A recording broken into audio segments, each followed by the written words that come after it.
Good morning, guys. Good morning, Mayumi. And good morning. And good morning. Good morning, Daughtry. Instead of daughter, naging Daughtry.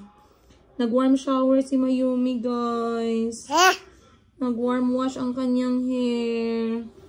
Alam nyo kung bakit? Dahil nalaman nyo recently na talagang umalis na si Ate Boji for good. And I tried to look for someone na mag-aalaga kay Mayumi. At nakaapat po ako na pag-hire. Pero lahat po sila hindi nag-workout.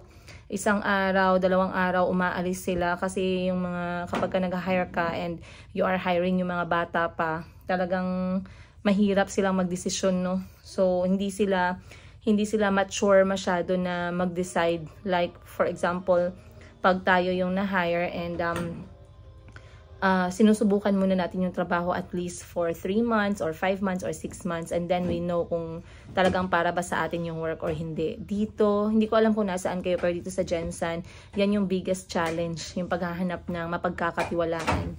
So, anyway, good morning everyone. Happy Monday sa inyo. Maayong buntag. Sana ay okay kayong lahat. And as you can see, it's already alas 8 ng umaga and I am still home kasi wala pong magmamaneho ngayon sa akin. Wala si Parks and wala din si Boss Jean. So, hindi po ako pwedeng magmaneho for now dahil wala po akong proper license. So, ang mangyayari, either magko-commute ako palabas ng bahay or I will stay home.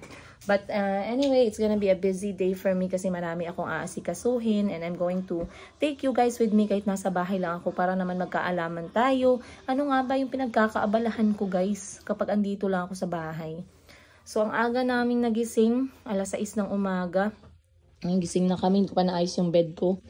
Pero alas 6 ng umaga gising na po ako dahil ang mga anak ko ay gising na ganyang oras. Dadalhin ko sana sila sa pinsan nila. Pero yun nga, walang maghahatid. So, dito na lang kami sa bahay. Pinakain ko sila ng breakfast. Pinaligo ko na yung dalawa. And Mayumi also joined me. Naligo na din siya. Oh no, anak. Naligo na din si Yumi. Nasira tuloy yung aking cologne.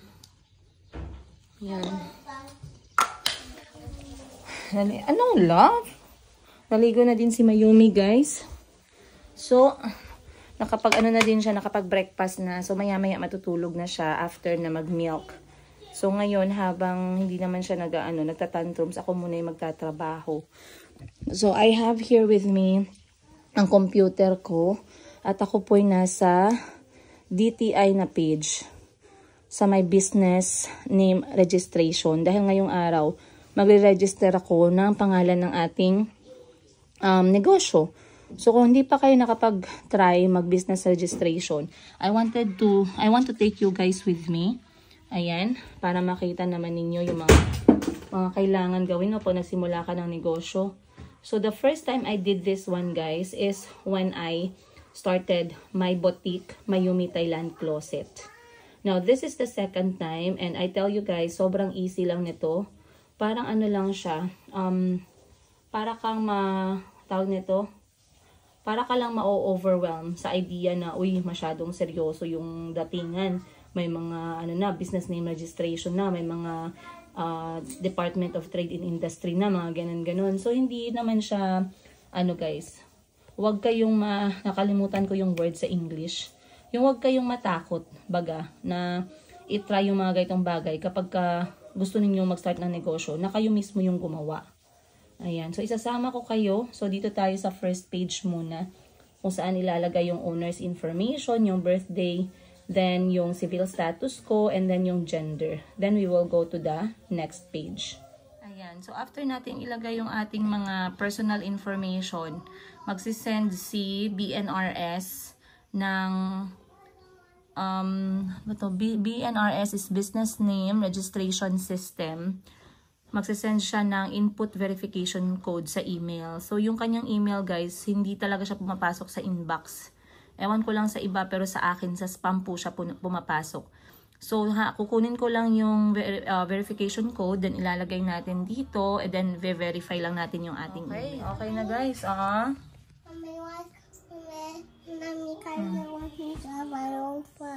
Calby, share with your brother. It's his turn now. Calby? Okay, go. It's your turn now. So, ngayon guys, na-verify na yung email natin. Dito na tayo sa next page, which is yung ating business scope. So, itong business scope, kung gaano ka-wide yung paggagamitan mo ng iyong business name. So, for me, yung target ko lang is yung city or municipality. So, yung bayad dyan is 500 pesos. Kasi buong General Santos City yung gusto kong scope ng pangalan ng business ko. So within General Santos City, hindi na po pwedeng gamitin yung pangalan na mapipili ko for my business. Kapag regional naman, sa Region 12 lang siya. And then national, buong Philippines na. So for me, I am okay with city municipality as I learn the business muna. So nagbigay naman sila dito ng example. Ayan, territorial scope mo. Kung hanggang saan yung makakover ng business mo. Then, dominant name mo para sa business mo, which is, ang dominant name mo, for example, pangalan ng anak mo, pangalan mo, or may special name kang napili. And then, anong klaseng business siya. Ayan. Hindi kasi ako marunong guys mag-edit nung direct sa screen na nasa, sa video natin. So, sana klaro lang yan sa inyo, no? Try ko lang magdahan-dahan. So, anong descriptor ng business mo? For example, sa akin, either boutique or laundry services. So, pag i-put together yan, yung magiging business name mo is yung pangalan na napili mo o yung dominant name, tapos yung iyong descriptor. So, dito, try natin ha. Sa region namin, I am from Region 12, that's Socsargen area. Municipality ko is General Santos City, ayan sa pinakababa. And then, dominant name natin, I chose the name Laba Lobby. Yan yung pangalan na napili ko. Try natin kung pwede ba siya. Kasi dito pwede mong i-check kung available ba yung business name mo or hindi. Then, yung descriptor ng business ko, it's gonna be laundry services. Ayan, dito tayo sa laundry services. Gusto ko yung Laba-Lobby na name. Baka nagtanong kayo bakit yan yung napili ko name. Kasi guys, Laba-Lobby parang nagro-roll lang siya sa bunganga. Tapos very customer friendly for me kasi Tagalog is laba. Then lobby is a place where you can sit down, get together, and also chit-chat, ganun. So Laba-Lobby yung napili ko. And then another question is, bakit nyo madam hindi nilagyan ng space? Kasi pag nag-register ka ng business name, hindi pwede na yung name mo is connected din sa business name descriptor mo. So pag nilagay ko laba, space, lobby, hindi po pinapayagan yung word na laba dahil Tagalog din siya ng laundry na nasa business name descriptor. Ayun. So try natin to guys. Wait. Okay, so ngayon i-try natin siya. So, pag pinut together yung iyong dominant name at saka yung business name descriptor ko, magiging Laba-Lobby Laundry Services. Yes? I miss my Check Paw natin. Patrol video game. Yeah, but we don't have it. We have to move on, okay? You go and have fun with your brother. You'll have another 1 hour of TV time, then I'll turn it off. So, ngayon guys, try na natin siya. So, mauuna yung Laba-Lobby for me and then followed by the laundry services. Kasi meron kang choice. Pwede mong unahin yung laundry services, Laba-Lobby. Pwede ganun. Pero this is my preferred arrangement ng pangalan. Check natin, i-validate natin yung business name. So, maglo-loading lang yan. Antayin lang natin. Basically, validating business name is ipapakita kung nakapasa ba yung pangalan na napili mo sa lahat ng kanilang requirements. So, regarding naman sa requirements ng business name, marami kayong makikitang video niyan sa YouTube kung ano yung pwede, ano yung bawal, ano yung mga dapat nyong i-take note kapag gumagawa kayo ng business name. Antayin lang natin ng konti, guys. Nag-loading lang siya. And, ay! Hala guys, naka-reserve ang Laba-Lobby natin. Wait lang, baka ito din yung baka ito din yung napili ko. Wait lang ha, ayusin lang natin guys ha. So basically, ayan, lahat naman siya nakapasa. Pero meron tayong failed, which is business name already reserved, Laba-Lobby Laundry Services. Titingnan ko kung ako din ba to kasi nag-register ako kagabi, hindi ko natapos. So try natin muna ayusin and I'll get back to you. Alright, so kahapon guys, nung ako'y nag-register na hindi ko natapos kasi parang nag-loading yung page, binigyan naman nila ako ng reference code. So now, try natin i-transaction inquiry, ayan, by typing our reference code na na-screenshot ko kahapon, and we'll see if it can find our history na ginawa ko na kahapon for Laba Lobby. Saglit guys, try Ayun, lumabas siya guys. Ayan, lumabas siya. So basically, kaya pala siya naka-reserve kasi ako din pala yung nagamit kagabi at hindi ko lang natapos. So today is 27th. This is made on 26 at 4:13 PM. So ako talaga yan. So ang gagawin natin dito is... hindi ko na alam anong gagawin next. Ayan. Wait lang. Check na lang natin yan dyan. And then titingnan natin saan tayo dadalhin. Oh, eto pala. So dadalhin ako dun sa part na hindi ko natapos. So eto na lahat yung details guys. My business name, yung business address, personal information ng owner, and also ang aking address. Ayan. Okay guys. So, dinirect tayo dito sa page na hindi ko natapos kahapon. So, basically, this page is the pending page. So, ito yung business information ko na napili. Then, I have here the business address kung saan nakalagay yung magiging negosyo natin. Followed by my personal information, and then followed by my residential address.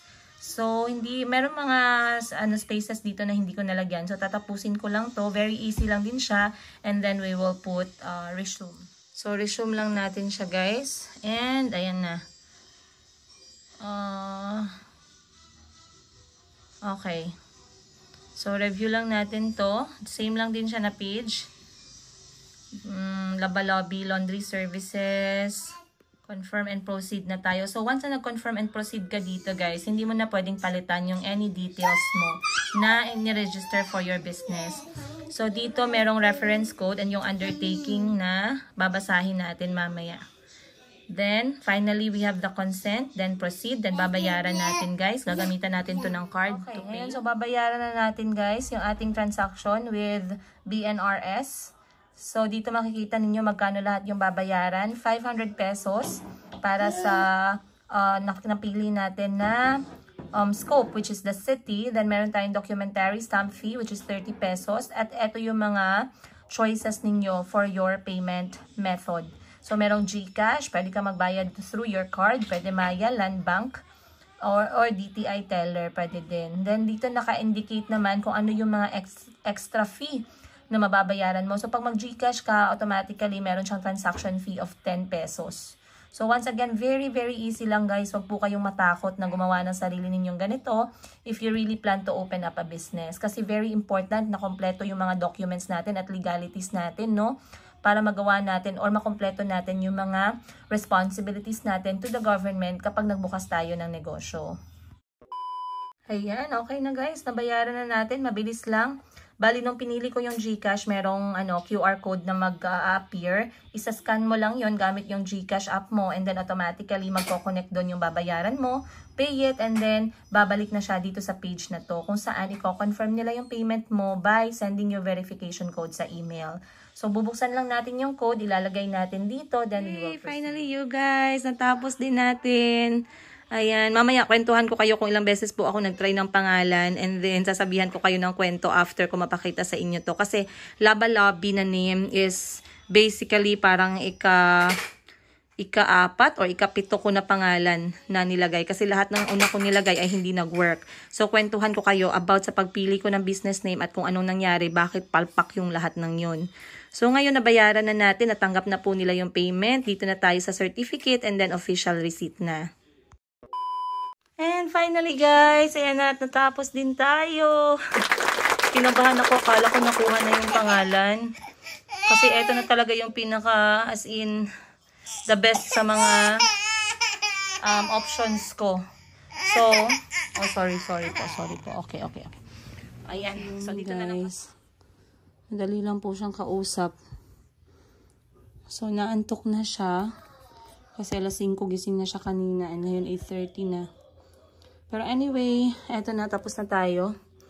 So, Laba Lobby, Laundry Services, City Municipality, City of General Santos City, Region 12, is a business name, registered. Ayun, so registered na siya finally.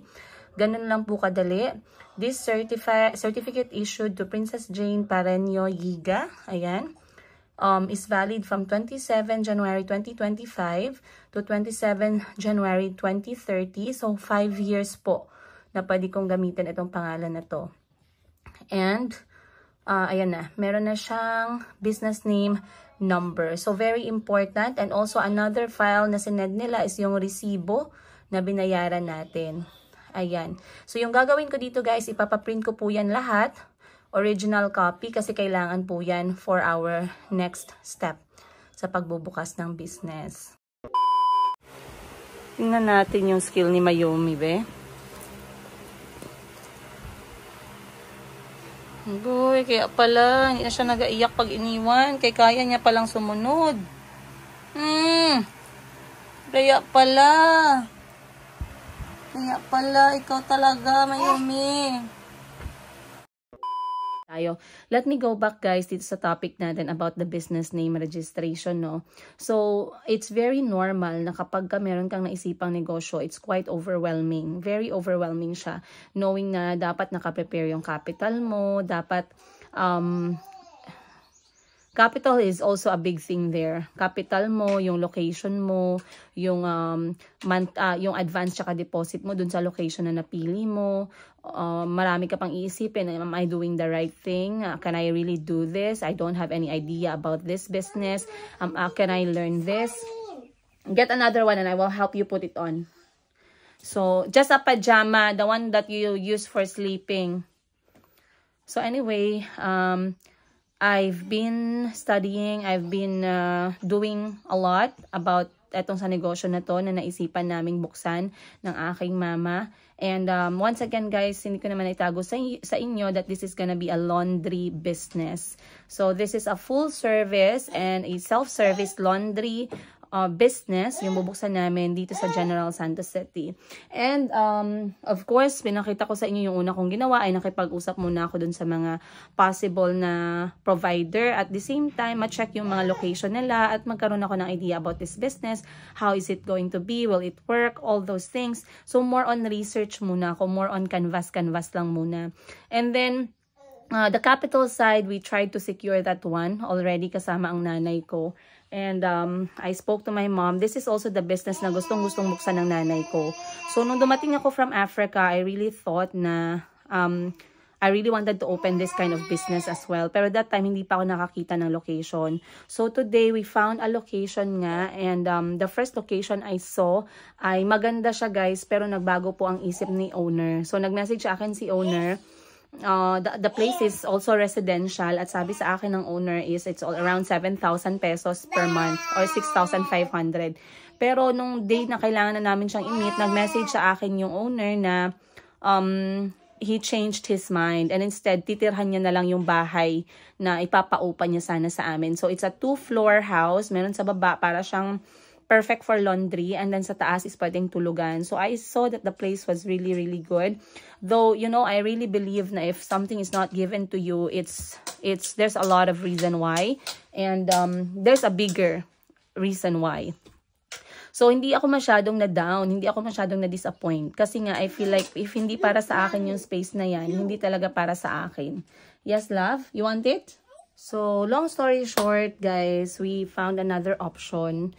And so far, so good. I'm going to share with you guys more na detalye.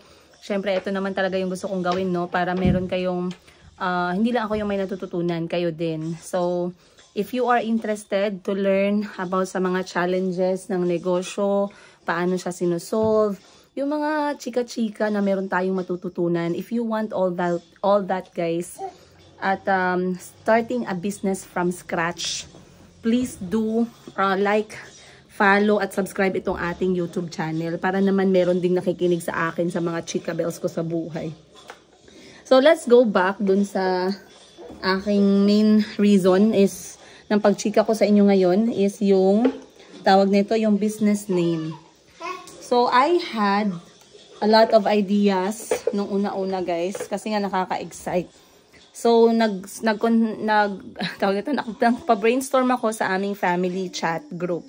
And I told them the ideas that I had sa pangalan or sa business name. So for me, I wanted yung pangalan guys na simple lang. Yung ano lang, makamasa lang siya na pangalan. Hindi siya masyadong maarte, hindi tunog mayaman. So I'm looking for Tagalog na word dun sa business name. So yung unang naisip ko is, kasi maraming gumagamit mga quick clean, gumagamit ng mga laundry express, wash express, ano pa bang iba, lounge, laundry lounge, mga ganun. So gusto ko something na simple lang at madali lang mabigkas sa bunganga. So sinulat ko yung mga idea ko guys. Meron akong idea na laba mode. Yun. So laba mode, meron ding laba mood. Then naisip ko din yung laba boo, ganun din yung naisip ko. And nung sinabit ko yan sa group chat namin, nag-suggest naman yung ibang kapatid ko. So merong nagsabi na what if you name it, sabi ni Madam 10 Gibbs, nagbigay siya ng mga idea, sabi niya, try mo tong wash me nay nay, ganun. Sabi niya, natawa din ako sa pangalan na yon, wash me nay nay, pero parang masyado siyang mahaba for me. Kaya sabi ko, scratch out ko yon. Then sabi niya, labata love. Yun. So, doon sa labata love, medyo nagustuhan ko siya kasi tinatry kong bigkasin, no? Saan kayo maglalaba sa labata love? So, labata love, it's like, laba is Tagalog there, pero pag sinabi mong labata, it's like, para siyang Bisaya, parang let's do laundry, parang maglaba tayo, ganun. Then meron siyang endearment na love, which is L-U-V. So, magiging ano siya, laba, ta, love. So, kahapon, yun nga, medyo parang hindi naman ganun kadami yung aking pinag-isipan, mga 5 lang. And kahapon or the other day, nung nasa Davao kami, nag-decide ako na labata love yung gagamitin namin na business name. And so kahapon guys, nag-focus ako sa DTI para mag-register sa online, para i-register yung pangalan. Sobra po akong na-stress at nahirapan kasi nga, hindi pala pwede yung business name mo is connected dun sa business descriptor mo. So kung laundry yung business mo, hindi pwede na laba yung una mong name kasi laba is Tagalog. Ngayon, hindi niya din tinanggap yung word na love, which is L-U-V. Under siya sa IPO words, it's not very clear for me. Pero I believe, ano siya, mga words na hindi naman talaga nag-e-exist. Ganun yung pagkaintindi ko. So, hindi pinayagan yung laba, ta love na business name. So, nilagyan ko siya ng mga, nilagyan ko siya ng konting twist. Pero hindi ko na na-feel. Hindi ko na masyadong gusto yung kinahinatnan niya. And so, tinry ko, may nakita akong ibang names. And right there and then, tinry ko siya. So, meron ako nakitang Bubble Love. Pero Bubble Love parang masyadong boring na naman. So, sabi ko, paano ba to? So, medyo natagalan ako kahapon, guys. Para mga 2 oras po ako nag-iisip ng business name. At talagang maya-maya ay chine-change ko yung quality or kung available pa ba siyang gamitin. Until such time, sa kababasa ko, guys, nakita ko yung word na lobby. Ngayon, sabi ko, what if gawin ko na lang siyang laba-lobby? Kasi pwede ko naman siyang gawing one word, pero hindi pa din mawawala yung word na laba. Kasi pag laba, space lobby, hindi rin ako papayagan. So, ang ginawa ko, dinugtong ko silang dalawa, madali lang siyang bigkasin, laba-labi. Laba-labi. Saan ka pupunta? Sa laba-labi. Saan ka nagpalaba? Sa laba-labi. So, ini-imagine ko na siya na binibigkas ng mga customers.